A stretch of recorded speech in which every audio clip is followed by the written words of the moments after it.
Welcome to Suman TV. ఈరోజు మనతో పాటు ఉన్నారు ప్రముఖ యోగా గురు యోగిని అరుణాదేవి గారు. అరుణాదేవి గారు నమస్తే అండి. నమస్తే అండి. సో రైస్ తినాలంటేనే అందరూ భయపడిపోతున్నారు. అనారోగ్య సమస్యలు వస్తాయని అసలు రైస్ని పక్కన పెట్టేసి మిగతా మిల్లెట్స్ ఇలాంటివి తీసుకుంటూ ఉన్నారు. యాజ్ ఏ యోగా గురువుగా మీరేం చెప్తారు? అన్నం పరబ్రహ్మ స్వరూపం అని అంటాం మనం. అన్నం అంటే మనకి పరబ్రహ్మతో సమానం, అంతే. ఇంకా ఇది ఇప్పుడు కాదు, మీరు చిన్నప్పటి నుంచి మన తాత ముత్తాతల నుంచి ఈ విషయం వింటున్నాం. ఇవాళ అన్నం అంటేనే ఒక విషయంలాగా చూస్తున్నారు, ఒక విషయంలా చేసేసారు. అమ్మో అన్నం తినొద్దు, వెయిట్ పెరుగుతావు, అమ్మో అన్నం తినొద్దు, షుగర్ వచ్చేస్తుంది, అన్నం తినొద్దు, ఇది అయిపోతుంది, అన్నం తినొద్దు, అది అయిపోతుంది. అలా లేదండి. అట్లా ఈ రకరకాల డైట్లు ఎక్కువ వినడం అనేది అసలు అనవసరం. అంటే నేనేమంటాను అనంటే, అన్నం అనేది చాలా ఇంపార్టెంట్. అన్నంలో ఒక్క కార్బోహైడ్రేట్స్ లేవు కదండి. కార్బోహైడ్రేట్స్ ఎక్కువ ఉన్నాయి అన్నంలో, కానీ మిగతాయి చాలా ఉన్నాయి. అందులో ప్రోటీన్ ఉంది. అసలు మనకు ప్రోటీన్ ఎక్కువ తీసుకోవట్లేదు తెలుసు. ఇప్పుడు మీకు ప్రోటీన్ డైట్స్ కూడా అని వింటున్నారు. ఎక్కువ ప్రోటీన్, ఎగ్స్ ఎక్కువ తింటాం, లేకపోతే ఏంటది చికెన్ ఎక్కువ తినడం, ఇవన్నీ తినడం అంటే హై ప్రోటీన్ డైట్ అని తింటున్నారు. రైస్ కట్ చేసి, అంటే కార్బ్స్ కట్ చేసి నో కార్బ్స్ అని హై ప్రోటీన్ తింటున్నారు. అసలు మీకు కార్బోహైడ్రేట్స్ తర్వాత ఎక్కువ ఉన్న తర్వాత రైస్లో ఉన్నది ప్రోటీన్. అంటే ప్రోటీన్ మనకి తక్కువ మోతాదులో ఉంటుంది.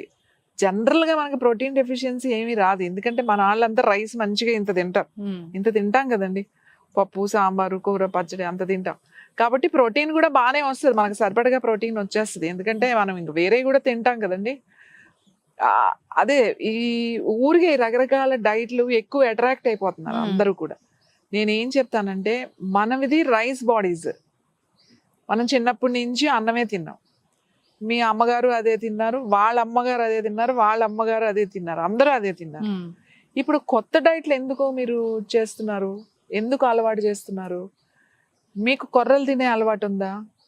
లేకపోతే ఇప్పుడు కొత్తగా మీకు ఇప్పుడు సడన్ గా ఇప్పుడు రొట్టెలు తినాలి అనేది రొట్టెలు తింటున్నారు.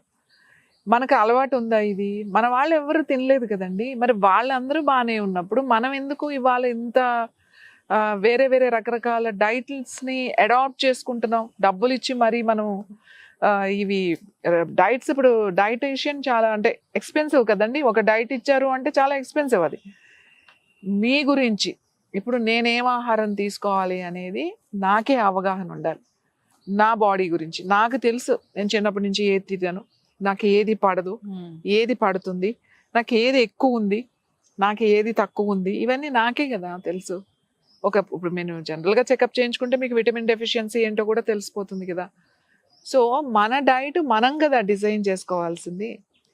కొర్రలే తినండి అని అంటే, కొర్రలు చాలా మంది పడక చాలా మందికి స్కిన్ ప్రాబ్లమ్స్ వస్తుంది. ఈ పెయిన్స్ బాగా అగ్రివేట్ అవుతున్నాయి. అవును. ఎంత మందికి స్కిన్ ప్రాబ్లమ్స్ వస్తున్నాయంటే, ఆ స్కిన్ ప్రాబ్లమ్స్ ఎందుకు వస్తున్నాయో అర్థం కావట్లేదు వాళ్ళకి. కొంతమందికి అసలు డైజెషనే అవ్వట్లేదు కొర్రలు.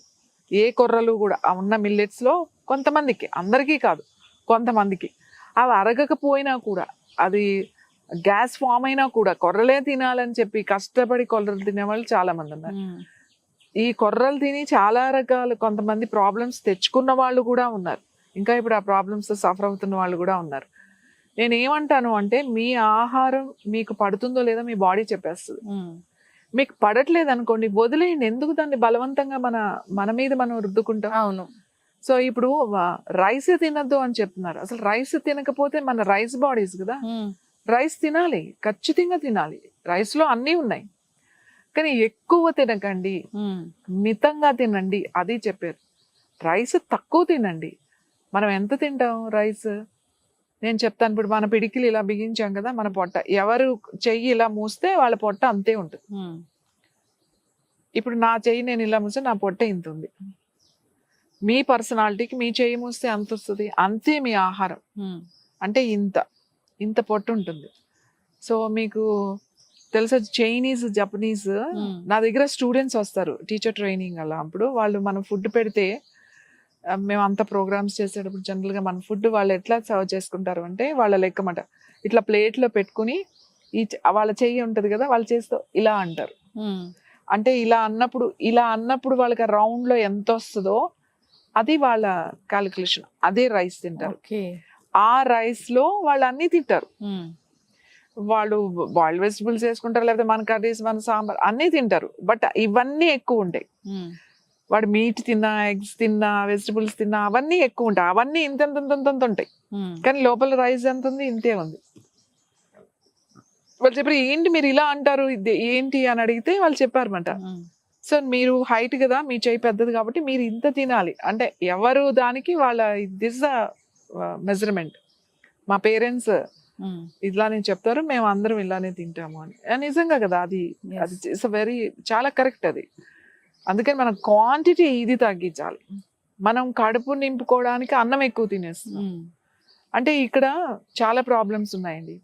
రైస్ తక్కువ తిని కూరలు ఎక్కువ తినండి అని అంటే ఇవాళ ఉన్న ఆర్థిక పరిస్థితిలో చాలా మందికి ఒక నలుగురు ఉన్న ఇంట్లో 2 పిల్లలు 2 పెద్దవాళ్ళు నలుగురు ఉన్నారని అనుకుందాం. మనం చెప్పేది హెల్తీ డైట్స్ చెప్తున్నాం కదా, దాంట్లో ఒక్కొక్కళ్ళు ½ కేజీ కూర తినాలి. ½ కేజీ బీరకాయ వండితే ఎంత వస్తుందండి? ఇంత కూర వస్తుంది కదా. మరి ఒక ½ కేజీ కూర అంటే నలుగురు ఉన్నారు అని అంటే ఎంత? కనీసం లేదంటే కేజీన్నర వండుకోవాలి. రోజుకి కేజీన్నర అంటే సామాన్యంగా పని చేసుకునే వాళ్ళకి ఎంత అనుకుంటున్నారు? కేజీ 75 రూపాయలు 80 రూపాయలు ఉన్నాయి కూరగాయలు. 1 కేజీ తీసుకుంటే ఎంత? మీరు మార్కెట్కి వెళ్తే ఓ 10, 15, 20 రూపాయలు తగ్గుతాయి అనుకుందాం. 50, 60 రూపాయల కేజీ ఉంటే మామూలుగా తినేవాళ్ళు ఎక్కడి నుంచి తెచ్చుకొని తింటారు? కొర్రలు 100 రూపాయలు ఉన్నాయి, 150 రూపాయలు ఉన్నాయి, 200 రూపాయలు కూడా అమ్ముతున్నారు ఆర్గానిక్ అని. మరి వాళ్ళు ఒక ఫ్యామిలీ తినగలుగుతారా? ఒక రోజుకి 100 రూపాయలు కేజీ వండుకున్నారనుకోండి, 4-5 కేజీ 100 రూపాయలు. అది మళ్ళీ కూరగాయలు అన్నీ కలిపి ఒక 100 రూపాయలు, మళ్ళీ ఆయిల్, గ్యాస్ అంతా కలిపితే అసలు చాలా ఎక్స్పెన్సివ్ అండి అది. మరి ఇన్ని రోజులు మనం అంటే ఇంత ఉంటే ఇంత ఎక్స్పెన్సివ్ గా తిన్నా ఎంత మందికి డైట్ వెళ్తుంది? మరి సామాన్య ప్రజల పరిస్థితి ఏంటి? వాళ్ళు ఏం తినాలి?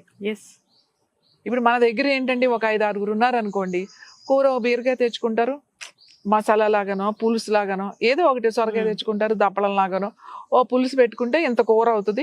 అందరూ ఒక కూర అది పెట్టుకుంటాం, ఏదో ఒక పొడి కూర చేస్తాం, సరిపోతుంది. ఎవరి క్యాలిక్యులేషన్స్ అయినా ఇలానే ఉంటాయి కదా. ఒక్కొక్కళ్ళు ఒక్కొక్క సొరకాయ తినాలంటే ఎవరు తింటారండి? ఎవరు ఇప్పుడు రైతులు ఉన్నారు? ఏదో పాదేస్తే ఎవరికి ప్లేస్ ఉంది? ఇన్ని కాయలు కాసేస్తే ఇష్టం వచ్చినట్టు తినడానికి ఇవన్నీ కొనుక్కోవాల్సినవి కదా. మరి ఎంతమంది ఈ డైట్ చేయగలుగుతారు? ఎంతమంది హై ప్రోటీన్ డైట్ చేయగలుగుతారు? ఎంతమంది ఇవి చేయగలుగుతారు? వీళ్ళు ఇవి తింటారు, బర్గర్లు తింటారు, పిజ్జా, అదంతా ఆ వర్గం వేరు. మనకి వీళ్ళే ఎక్కువ. ఈ రోజు ఈ పూటకి ఏదన్నా భోజనం దొరికితే చాలు అనుకునేదే మనకి ఎక్కువ ఈ రోజుకి కూడా. సో అందుకే నేనేమంటాను అనంటే, మనం ఇప్పుడు ఏదైతే తింటున్నామో అది కరెక్టే. దాన్ని ఏం మీరు మార్పులు చేర్పులు చేసుకోకండి ఓ పెద్దగా. టైం మెయింటైన్ చేయండి. రైస్ క్వాంటిటీ కొంచెం తగ్గించండి, వేరే ఈ కూరల క్వాంటిటీ పెంచండి, అంతే. ఈ రైస్ క్వాంటిటీ మనకు అంతే చాలు. ఎంత పడుతుందండి? ఇంత అన్ని కూరలు అన్ని కలిపి ఇంత అవుతుంది. మన పొట్టే ఇంత కదా, అది స్ట్రెచ్ అవుతుంది, ఇంత స్ట్రెచ్ అవుతుంది. కానీ ఇంత స్ట్రెచ్ చేసేస్తున్నాం మనం దాన్ని. ఇంత స్ట్రెచ్ చేసి ఇంత తినేసి కడుపు నిండా అలా తింటా మొదలు పెడితే అది పెరుగుతూనే ఉంటది.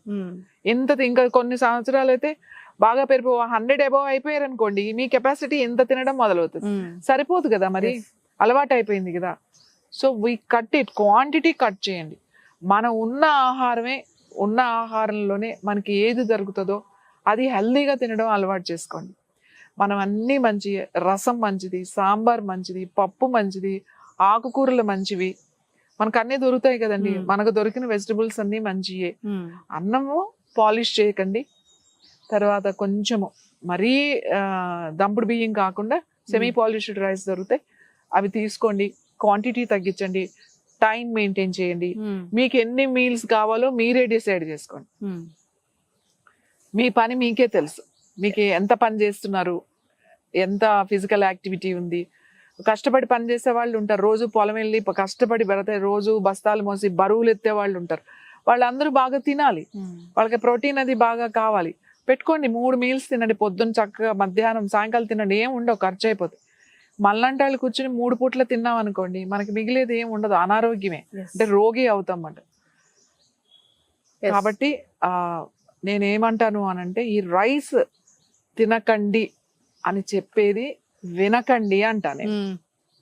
కానీ టైం పెట్టుకోండి, కరెక్ట్ టైం మెయింటైన్ చేయండి, తక్కువ క్వాంటిటీ పెంచుకోండి, కొత్త కొత్త రకాలు మీరు ఏం తింటారు. మీకు మొదటి నుంచి మీరు కొర్రలు తినటం అలవాటు ఉంది, తినండి, ఏం ప్రాబ్లం లేదు.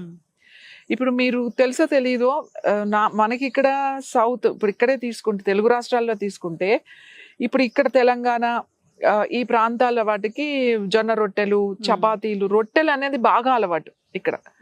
ఈ రొట్టెలు అనేది ఇక్కడ బాగా అలవాటు. కానీ మీరు ఆంధ్ర అటువైపు వెళ్ళిపోతే, ఇప్పుడు రాజమండ్రి, భీమవరం అటు కోస్టల్ వెళ్ళిపోతే వాళ్ళకి అలవాటు లేదు రొట్టెలు. ఒకవేళ అప్పుడు బలవంతంగా చాలా మంది ఈ రొట్టెలు అలవాటు చేసుకుని కాళ్ళు ఆగుతున్నాయని, వేడి చేస్తుందని చెప్పి, అరగట్లేదని చెప్పి, గ్యాస్ట్రిక్ ప్రాబ్లం వస్తుందని చెప్పి, వాటికి మందులు వేసుకుంటూ రొట్టెలు తింటే మంచిది అని చెప్పి రొట్టెలు తింటున్నారు. మీకు పడనప్పుడు, మీకు అరగనప్పుడు తినకండి. మీకు ఏది పడుతుందో అదే తినండి. మనకి రైస్ పడుతుందా, ఏమీ పర్వాలేదు, తినండి, తక్కువ క్వాంటిటీ తినండి. మీరు ఎక్కువ రోజులు పండే పంట మనం ఇది వరకు తినేవాళ్ళం కదా, ఆ విత్తనాన్ని, ఆ సీడ్, మనకి స్వర్ణ ఉంది, తర్వాత నవరా ఉంది, ఇవన్నీ ఉన్నాయి. అవి అప్పుడు అన్నీ పండేవి, ఇప్పుడు వేయట్లేదు సరిగ్గా. ఇప్పటికీ కొన్ని ప్రాంతాల్లో వేస్తున్నారు. అవి తినండి, ఎక్కువ మందులు వేయకండి వాటికి. రైతులను మనం ప్రోత్సహించాలి, మందులు వేయకండి. మనము ఇప్పుడు చాలా ఇవి జరుగుతున్నాయి, సేవ్ సాయిల్ అని చెప్పేసి, ఇవన్నీ మనం ఎవరిని ఎంకరేజ్ చేయాలి? రైతుల్ని. మనం రైతులను కనుక బాగా చూసుకుంటే జాగ్రత్తగా, ఈ భూమి ఎప్పుడు రైతే కాపాడుతాడు. రైతు కాపాడాలి అని అంటే మనం రైతులను కాపాడాలి మనం. కాబట్టి నేను ఏం చెప్తాను అని అంటే, మీ డైట్ మీరే డిజైన్ చేసుకోండి, బట్ టైం పెట్టుకోండి. మీరు ఎన్ని పూటలు తినాలి, మీ పని ఏంటి అనేది మీరే ఆలోచించి మీరే చేసుకోండి, మీరే డిజైన్ చేసుకుని తినండి. కాబట్టి రైస్ 100% హ్యాపీగా తినొచ్చు.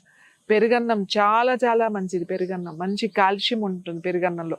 పొద్దున్నే అంత పెరుగన్నం వెళ్ళామంటే అంటారు కదా, పెద్దల మూట సద్ది మూట, పెద్దల మూట సమానం ఈ రెండు అని చెప్పేసి, అది ఊరికే అనలేదు.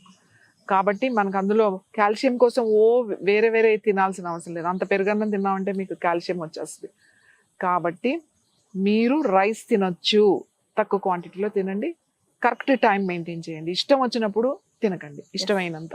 Thank you so much Arunadevi garu, చాలా చక్కటి ఇన్ఫర్మేషన్ అండి. నిజంగానే రైస్ అంటేనే భయపడుతున్నారు, సో దానివల్ల అనారోగ్య సమస్యలు వస్తాయని చాలా మంది భయపెట్టిస్తూ ఉన్నారు. సో అందరు కూడా మానేసి ఇంకా ఎక్కువ అనారోగ్య సమస్యలు కొని తెచ్చుకుంటూ ఉన్నారు. అలా కాదు, రైస్ తినాలి, తినే పద్ధతి ఉందని దాని గురించి చాలా చక్కటి ఇన్ఫర్మేషన్ అందించారండి. ధన్యవాదాలు.